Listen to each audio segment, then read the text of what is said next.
He was barely 14, a boy king draped in silk's eyes, rimmed in kohl, who declared himself high priest, married a virgin priestess, and might have been the first transgender ruler in history, and in just 4 years he nearly tore the Roman Empire apart. This is the story of Rome's craziest emperor, Elagabalus, the ancient scandal that still shocks the world. In the annals of Roman history, few figures ignite as much controversy and dark fascination as Marcus Aurelius Antoninus Augustus, better known to us as Elagabalus, a name synonymous with forbidden rituals, sexual revolution, and a reign of chaos that blurred the lines between East and West tradition and heresy masculinity and fluid identity. At merely 14 years old, this enigmatic youth from Syria ascended the throne of the mightiest empire the world had ever known, carrying with him a religious fervor and personal behavior so shocking that even cosmopolitan Rome trembled. His 4-year rule became an explosive collision of cultures, a drama of power, sex, and sacred secrets that would ripple through history, exposing fault lines in Roman society and contributing to the broader crisis of the turbulent 3rd century. Elagabalus was not merely a boy emperor lost to excess or youthful folly. He was a symbol of the empire's growing tensions, the shifting tides between ancient Eastern deities and the stoic gods of Rome, between imperial power and the unstoppable force of religious devotion, between the rigid Roman ideal of manhood and a radical flamboyant self-expression that seemed to defy every norm. His story echoes in modern debates around identity and power, earning him a place in countless lists of ancient Rome's biggest scandals and fueling modern curiosity about whether he was truly Rome's first transgender ruler. As we unravel the saga of this teenage emperor who dared to transform Rome in his own dazzling yet deadly image, we must first step back and understand the stormy world into which he was born, a time when the empire appeared invincible, yet its foundations were already starting to crack, setting the stage for one of the most controversial reigns in all of history. To understand how a 14-year-old Syrian boy could rise to become one of Rome's most scandalous emperors, and how he would come to be remembered as the ancient world's ultimate forbidden ruler, we must step into the turbulent heart of the early 3rd century, a time many historians now call the beginning of the crisis of the Roman Empire, when hidden cracks were starting to spread through Rome's seemingly invincible foundations. Under emperors like Trajan, Rome had conquered vast lands and reached its greatest territorial extent, stretching from the green edges of Britain to the burning sands of Mesopotamia. But the colossal weight of the empire was becoming too much even for Rome's iron legions to bear, as new threats loomed on every border. Barbarian tribes pushed harder against the frontiers, and deep financial instability began eroding the power that once seemed eternal, creating an atmosphere of uncertainty that would set the stage for chaos power struggles. And some of the wildest scandals in ancient history, perfect fuel for modern obsessions with Rome's fall and its most shocking emperors. Into this swirling storm of empire, Elagabalus was born a descendant of the Severan dynasty, a ruling family that had already transformed Rome's elite by injecting African and Syrian bloodlines into the imperial throne, starting with his great-great-uncle Septimius Severus, a warrior emperor who seized power through sheer military might. His successors, including Caracalla, clung desperately to the loyalty of the army, knowing that in the brutal reality of Roman politics, the legions, not the Senate, decided who wore the purple robe and who fell to an assassin's blade. This growing dependence on military force became the critical link that explains how a teenage Syrian priest could emerge from the distant city of Emesa and lay claim to the Roman throne, because the empire was no longer held together by tradition alone, but by cash payments, fear, and the shifting allegiance of soldiers eager for donatives and promotions, a dangerous game that would eventually make and unmake emperors in rapid succession, feeding the endless hunger of modern audiences for stories about Rome's greatest scandals and power struggles. Yet, even among the chaos of imperial assassinations, there was something unique about the world into which Elagabalus was born, because Syria itself was a place unlike any other, a vibrant crossroads where Greek, Persian, Roman, and Semitic cultures clashed and mingled, where exotic deities ruled temples older than Rome itself,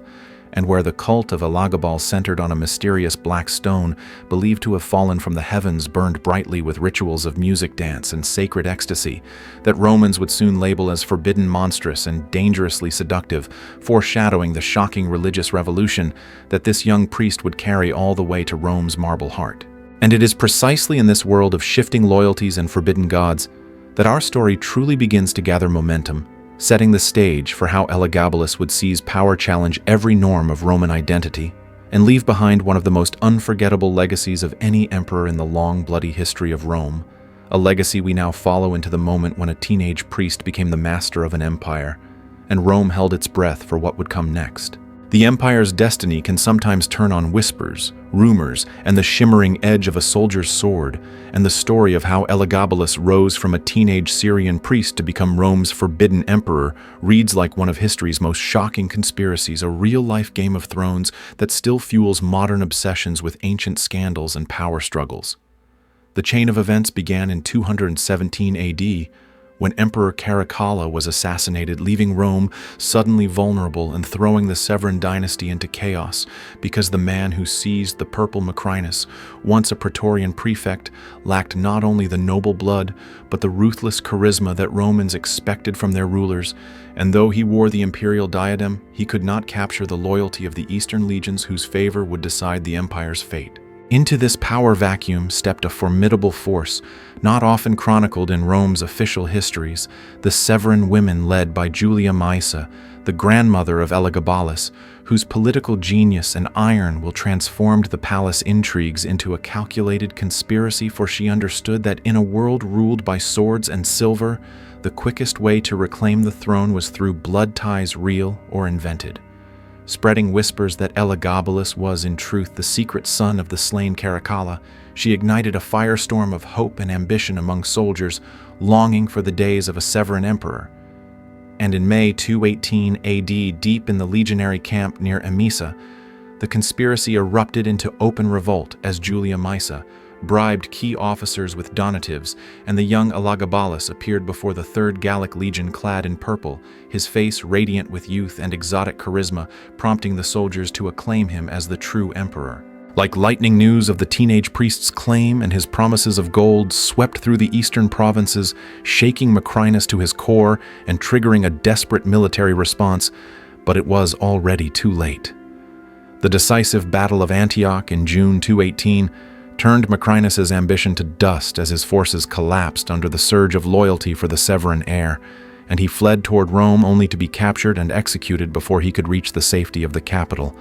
leaving the empire in the hands of a boy barely 14 years old. Yet even as Elagabalus claimed the imperial title, the true reins of power remained gripped by his indomitable grandmother Julia Maesa and his mother Julia Soaemias, who maneuvered behind the throne,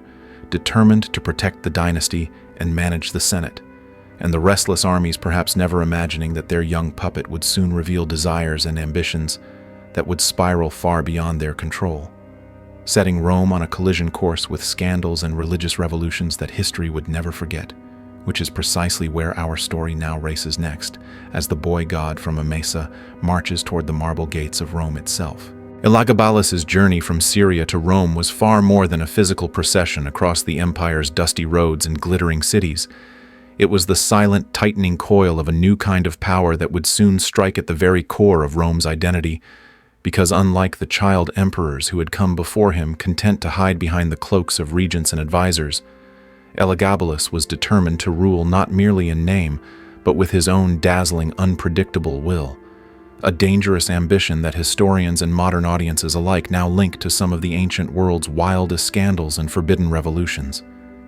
Even as he traveled westward, the teenage emperor wasted no time consolidating authority, executing those who had supported Macrinus, purging his rivals and appointing loyalists to crucial posts, all under the watchful eyes of his grandmother Julia Maesa and his mother Julia Soaemias, whose political machinations had put him on the throne,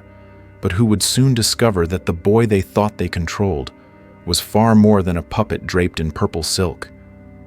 As messengers carried tidings of victory and new edicts toward Rome, disturbing whispers began to spread through the empire like smoke curling through marble columns, rumors of a young emperor who adored exotic rituals, who wore robes of shimmering silk instead of military armor, who dreamt of remaking Rome's gods in his own image, and whose beauty and charisma concealed a will as sharp and glittering as the ceremonial daggers carried by his guards, igniting the curiosity of modern history lovers searching for ancient Rome's forbidden truths and biggest scandals. Traditional Romans, already uneasy with the Eastern influences that had crept into the Severan court, felt an increasing dread about what this Syrian priest-emperor might bring to their city, for the empire had never seen a ruler quite like him, a teenager who was both high priest and Caesar, whose divine ambitions glowed with the heat of the desert sun, and whose personal tastes hinted at mysteries and excesses that would soon explode into open spectacle upon Rome's streets and temples.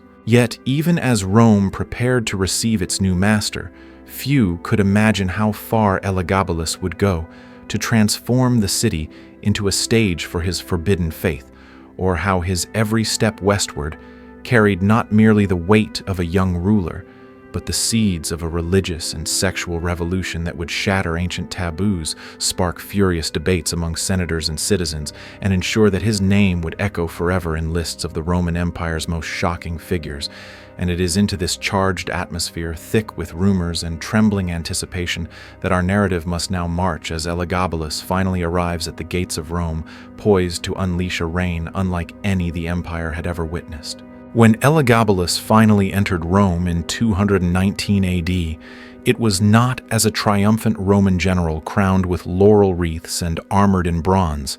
but as a dazzling Eastern potentate cloaked in silks and dripping with jewels, a living vision of forbidden opulence that left senators and citizens alike staring in stunned silence, for in that single shimmering procession lay the seeds of one of Rome's greatest scandals, and a cultural clash that modern historians and YouTube creators alike now recognize as one of history's most viral moments of ancient shock. Gone were the traditions of the conquering imperator riding into the eternal city in solemn triumph, replaced instead by the sight of a teenage emperor whose very presence radiated the exotic heat of Syria, whose eyes were darkened with kohl, whose robes shimmered in shifting colors under the Italian sun, and who brought with him not merely wealth and splendor, but a god, a black meteorite stone believed to have fallen from the heavens. The sacred embodiment of the Syrian sun god Elagabalus, a deity older than Rome itself and destined to become the forbidden heart of the empire's religious revolution. Carefully transported all the way from Emesa, this mysterious black stone, polished and smooth and glistening like midnight, was set to be enshrined in a magnificent new temple on the Palatine Hill. An unprecedented act that would elevate a foreign god above Jupiter, the king of Rome's traditional pantheon, sparking an uproar that would ripple through the Senate, the military, and the very soul of Roman identity, because never before had an emperor dared to declare a foreign deity as supreme over the gods of his ancestors. Rumors flew faster than chariot wheels through the marble corridors of power, and the narrow streets where Rome's crowds gathered to whisper about the emperor's intentions, about whether the city itself might soon become a temple to a god no Roman had worshipped before, and about whether this delicate black stone might prove to be a symbol not only of religious transformation, but of total imperial upheaval. To many Romans, this was nothing less than sacrilege and omen that the empire's ancient foundations were cracking under the weight of a boy priest's ambitions, and though some were captivated by the dazzling pageantry and strange rituals Elagabalus seemed poised to unleash, most watched with tightening fear. Sensing that the arrival of this sacred stone heralded a new era where Rome itself would be reshaped by forces they barely understood. And it is toward this gathering storm of incense prophecy and hidden agendas that our story now turns as Elagabalus prepares to proclaim a religious revolution that would shake the empire to its core. Once Elagabalus stepped inside Rome's walls, his intentions became blazingly clear. And what unfolded next was nothing less than a religious earthquake that would burn itself into Rome's memory as one of its most forbidden chapters, a transformation so radical that modern historians, documentary filmmakers, and viral YouTube channels still whisper about it as the ultimate scandal of ancient Rome.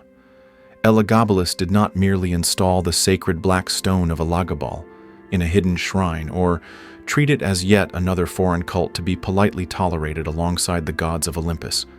Instead, he proclaimed with the certainty of a prophet and the arrogance of a ruler that Elagabalus was the supreme deity of the empire, superior even to Jupiter himself, and that the entire Roman pantheon was to kneel before the blazing Syrian sun, a declaration that sent shockwaves through the temples, the Senate, and the crowded forums where Rome's people gathered to gossip and judge. Almost overnight, Rome's rituals were hijacked by new ceremonies, crafted from the exotic traditions of Syria, ceremonies that pulsed with drumbeats, ecstatic dancing, and swirling incense clouds. Scenes so foreign and shocking that senators accustomed to sober rites now found themselves standing in bewildered silence as the emperor himself appeared clad in flowing priestly robes, glittering jewels, and sometimes even a jeweled crown. His youthful face lit by torchlight as he danced and chanted praises to the solar deity he believed ruled not only heaven, but the destiny of Rome itself. To conservative Romans, these spectacles were nothing short of sacrilege, a grotesque assault on centuries of tradition and rumors flew that Elagabalus intended to blend the entire pantheon into a single cult centered on Elagabal, folding Jupiter Juno and all the ancient gods into a new cosmic hierarchy, where a black meteorite ruled supreme, fueling modern fascination with Rome's most shocking secrets, and the emperor some now call history's first transgender ruler and religious radical. Even the daily life of the city began to change under his relentless influence, as traditional Roman festivals were twisted into spectacles, honoring Elagabal with music pageantry and sacred processions replacing the disciplined rituals Romans held dear, leaving citizens caught between curiosity and outrage, and a growing fear that the emperor's spiritual revolution might tear the very fabric of Rome apart. Yet, for all the grandeur and controversy, these were only the first hints of the chaos Elagabalus was about to unleash, because his personal life, his scandalous relationships, and the way he wielded gender and sexuality as weapons of power were waiting in the shadows to explode into a new chapter of imperial madness. And it is precisely there that our story must now venture deeper into the forbidden chambers of Rome's palace, where the emperor's most intimate secrets would become the empire's most public shock. Yet if Elagabalus's religious revolution was enough to shake the empire's foundations, it was his personal life that would thrust him forever into the annals of Rome's most jaw-dropping scandals, transforming him from a young ruler into a legend whispered about for centuries as Rome's forbidden emperor and possibly history's first transgender ruler, a claim that continues to ignite viral debates and documentaries across modern platforms obsessed with ancient taboos and sexual revolutions. For Elagabalus did not merely dabble in private eccentricities hidden from public view, but flaunted his desires and identity in ways that Romans found both mesmerizing and monstrous, turning the imperial palace into a theater of forbidden performances, where power, gender, and scandal collided under the flickering light of oil lamps and the soft rustle of silk. His first marriage to Julia Paula, a noble Roman woman chosen to cement dynastic legitimacy, lasted scarcely a year before he cast her aside, eyes already fixed on more shocking unions, including one that sent seismic tremors through Rome's religious laws. His marriage to Aquilia Severa, a Vestal virgin whose sacred vows demanded chastity, whose person was considered untouchable, and whose violation was thought to curse Rome itself. That union alone would have secured Elagabalus's place among history's most scandalous emperors, but he pushed further into the realm of forbidden desires, reportedly marrying male partners such as a charioteer named Heracles,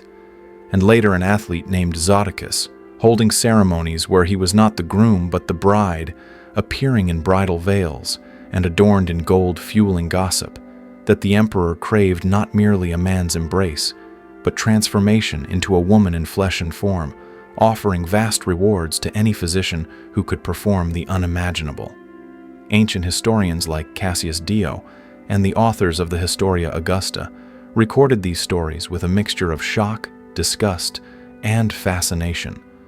weaving an image of an emperor who, dressed in elaborate wigs and cosmetics, demanded to be called empress rather than emperor, and blurred every line Romans had ever drawn between man and woman ruler and priestess order and chaos. Whether these accounts were exaggerated by political enemies or reflections of genuine identity remains a subject of fierce modern debate. Yet there is no doubt that Elagabalus's reign became an unprecedented spectacle of sexual freedom and public scandal, one that continues to inspire viral content and endless curiosity about the boundaries of gender and power in the ancient world.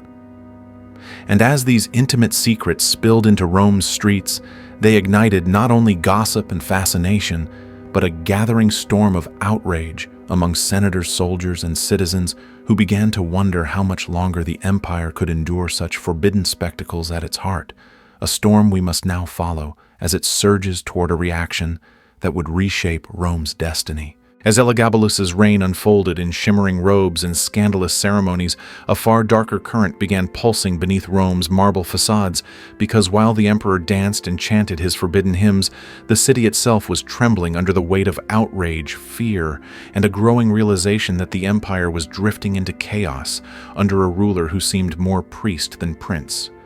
A reality that modern historians, viral documentary channels, and audiences obsessed with ancient downfall stories recognize today as one of history's ultimate warning signs of an imperial collapse. For the Senate, who had once tolerated foreign cults and eccentric emperors for the sake of political stability, now found themselves summoned to rituals they regarded as humiliations, forced to witness ecstatic dances, drum beats, and the emperor himself adorned in jewels and flowing silks, a sight they deemed both un-Roman and deeply sacrilegious, leaving many senators seething in silence while plotting how to survive a regime that seemed determined to overturn every sacred tradition. Meanwhile, the Roman people, who might have been entertained at first by the spectacle of a teenage emperor who blurred the lines between God and man, began to sour as the familiar rhythms of their civic life fell victim to endless religious observances, honoring a god they did not know, replacing gladiatorial games and beast hunts with processions and rituals that left the masses bewildered and increasingly hostile, feeding into modern fascination with how quickly public opinion could turn in ancient Rome.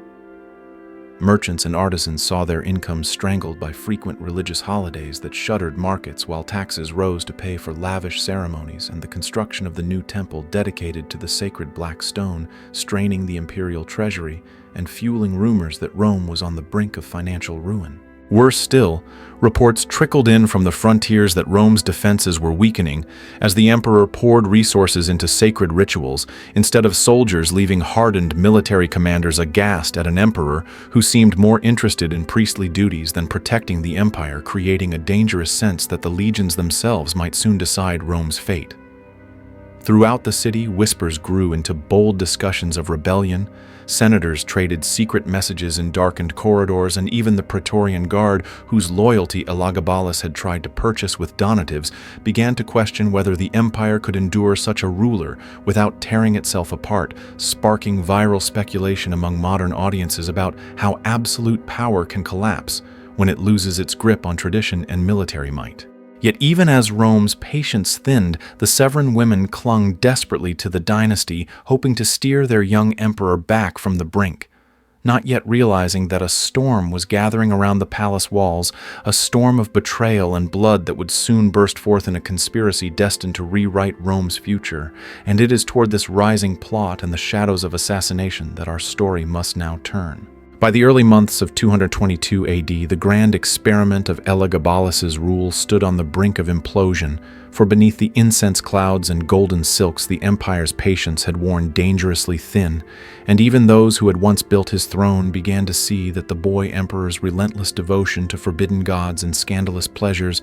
threatened not only the Severan dynasty, but the survival of Rome itself, a realization that has since become a gripping case study in ancient betrayal and political survival for modern audiences obsessed with viral tales of palace intrigue and imperial downfall. At the center of this storm was Julia Maesa, the formidable grandmother who had engineered Elagabalus's rise with bribes and whispered claims of divine bloodline, a woman of iron will and razor-sharp instincts, who now found herself facing a terrible truth. The empire would not endure if her grandson remained on the throne, and the very dynasty she had fought to elevate might be swept away in a tide of rage and rebellion unless drastic action was taken. Carefully, quietly, she began reaching out to powerful senators, military commanders, and key Praetorian officers, weaving a delicate web of secret promises and whispered assurances that Rome could be saved if Elagabalus was replaced by a new figure, someone young enough to be molded, connected to the Severan bloodline, yet untainted by the scandals and religious extremism that had become synonymous with the emperor's name. That figure emerged in the form of Alexander Severus Elagabalus's cousin, a boy whose youth and relative innocence made him the perfect blank canvas upon which Rome's desperate elites could project their hopes for stability, feeding into modern fascinations with how power can shift in an instant beneath marble corridors and shadowy plots. Julia Maesa skillfully cultivated support for Alexander, ensuring that key legions, political figures, and even members of the imperial court were ready to switch allegiance at the right moment, all while maintaining the facade of loyalty to her increasingly erratic grandson, whose behavior was growing more volatile by the day, as ancient historians noted, with alarm-recording episodes of rage paranoia and violent purges against perceived enemies. Inside the palace, factions formed and dissolved, like shifting sands, as Syrian courtiers, Roman senators, and ambitious military men each tried to position themselves for survival, while outside Rome simmered with rumors of an imminent coup. The Praetorian Guard, whose loyalty Elagabalus had tried to purchase with gold, began to slip beyond his grasp, grumbling that the emperor cared more for sacred processions than for the empire's defense, sowing seeds of betrayal that modern audiences recognize as the classic blueprint for imperial assassination. Yet even as the conspiracy gathered momentum, there lingered the dangerous question of how to carry out a regime change without plunging Rome into civil war, a deadly dilemma that brings us now to the precipice of the empire's blood-soaked climax, where daggers, destiny, and the fate of a boy emperor would collide in a single, irreversible act. On the morning of March 11, 222, AD, the halls of Rome trembled with an almost suffocating tension, for the empire teetered on the knife edge between order and chaos. And as Elagabalus made his way toward the Praetorian camp, alongside his cousin Alexander Severus, he carried himself with the regal, silk, and jeweled confidence of a boy who still believed he ruled the empire. Unaware that the marble corridors around him had become a web of betrayal woven by his own blood, and that this day would etch his name into history as the forbidden emperor who fell to one of Rome's bloodiest betrayals, a tale that has since fueled viral documentaries and endless speculation among modern audiences captivated by ancient assassinations and imperial downfall. For when Elagabalus entered the camp, he found no roaring cheers, no loyal soldiers eager to swear their oaths anew. Instead, he was met by silence as cold as the steel hidden beneath the Praetorians' cloaks, their eyes fixed not on him, but on the young Alexander, whose presence now radiated the quiet gravity of an emperor in waiting. In that instant, Elagabalus must have felt the dizzying rush of realization that his power was gone, and that the same soldiers he had once bought with gold and sacred pageantry now held daggers pointed at his heart. As he tried to command them, words dying on his lips, the blades flashed a spray of crimson staining the white marble, while the air filled with shouts, boots pounding and the sharp tang of blood and incense mingling in a single breath of finality. Julia Soemius, the mother who had schemed and sacrificed to place her son on the throne, met the same savage fate, cut down alongside him in a storm of steel and betrayal. But Rome's vengeance did not end with their deaths, for the bodies of Elagabalus and his mother were seized by the mob, dragged through the streets in a brutal spectacle meant to erase them not just from power, but from memory itself, a ritual of damnatio memoriae reserved for the worst tyrants and traitors, fueling modern fascination with how Rome punished those it deemed monsters in human form. Their corpses, once wrapped in royal silk, were hurled into the cold waters of the Tiber River, denied the funeral rites and honors accorded to emperors, ensuring that the boy who had once proclaimed himself a living god would end as nothing more than river trash floating beneath Rome's bridges, a fate as shocking today as it was in the blood-soaked corridors of the Severan Palace. Yet even amid this violent erasure, the echoes of Elagabalus's reign refused to die, leaving behind a tangle of forbidden stories, historical puzzles, and cultural shockwaves that would surge forward into the empire's future. A legacy that demands we now look beyond his death to examine how Rome sought to cleanse itself of his memory, and whether history can ever truly bury the name of its most scandalous ruler. The violent death of Elagabalus did not merely end the life of a teenage emperor. It launched one of Rome's most aggressive campaigns of erasure, a damnatio memoriae so thorough that every inscription bearing his name was chiseled away, every image defaced, and every temple dedicated to his forbidden god rededicated to the old Roman pantheon as the empire raced to cleanse itself of the memory of the boy who had dared to crown a foreign stone above Jupiter and who had lived in a blaze of silk, incense, and scandal, that modern historians and viral YouTube creators alike continue to mine as one of history's most shocking cautionary tales about the fragility of power and the price of being different. The sacred black stone of Elagabalus once paraded through Rome as the sun's embodiment was shipped back to Syria, hidden away as though the empire hoped that by banishing the symbol it could banish the chaos that had unfolded under its teenage priest-king. But even as official records were scrubbed clean, the legend of Elagabalus refused to die, whispering through the centuries with tantalizing stories of forbidden rituals, lavish feasts, and an emperor who might have been the ancient world's first transgender ruler, a topic that fuels fierce debates today among scholars, documentarians, and audiences hungry for viral content exploring ancient sexual identities and gender politics. Ancient writers like Cassius Dio and the Historia Augusta painted Elagabalus as a monster of depravity, the embodiment of Eastern excess corrupting the pure veins of Roman tradition, yet modern historians have begun peeling back the layers of scandal and propaganda, asking whether his so-called perversions were merely religious practices, misunderstood by conservative Roman eyes,